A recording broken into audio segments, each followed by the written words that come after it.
Matthew begins his account of Jesus' birth with a list of ancestors. Why does he include this? It makes more sense when we remember that he's writing for Jewish readers.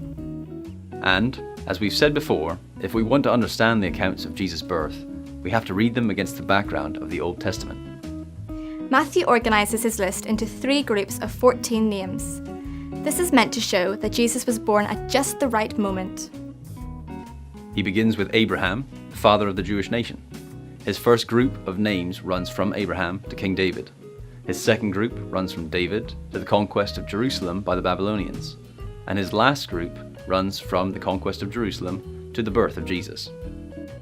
Matthew is writing for a Jewish audience, and he organises his list of ancestors to show that Jesus is the deliverer promised in the Old Testament, the Messiah.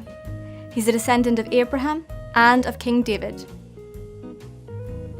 Luke's Gospel also includes a list of Jesus' ancestors, but Luke's list has many more names than Matthew's. For example, to get his 3 groups of 14, Matthew has missed out 5 names in his middle section. But this isn't a problem.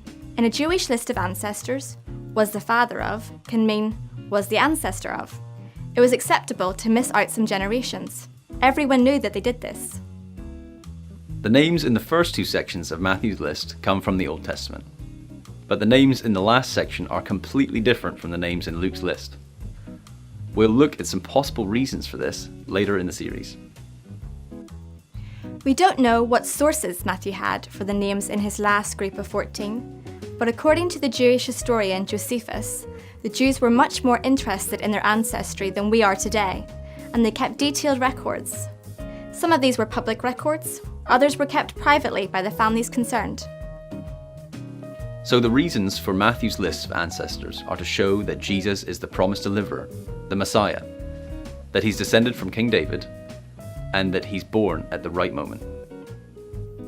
Would you like to find out more? Why not read Matthew's account of Jesus' birth for yourself? There's a link in the text with this video.